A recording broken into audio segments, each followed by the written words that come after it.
remember my first patient was an elderly woman who had had C. difficile colitis maybe 5 or 6 times, could not get off of antibiotics.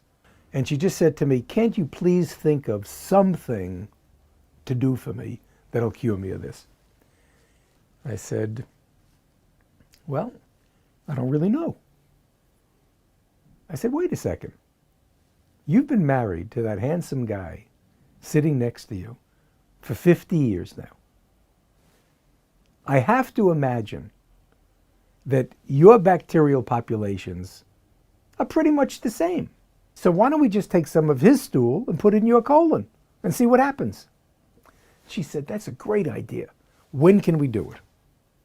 I did it in the late morning, and I sent her home in the early afternoon.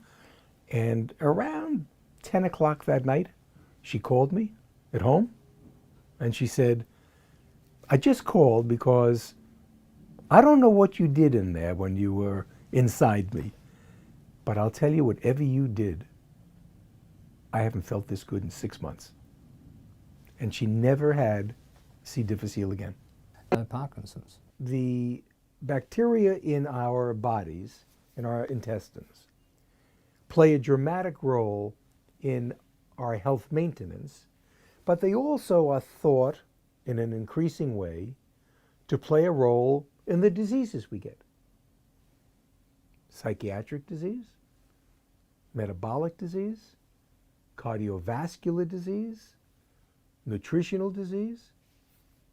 So one could say the diseases you're going to get are rooted to a large extent or a small extent. We don't really know the details of this yet, but it's rooted in your bacteria.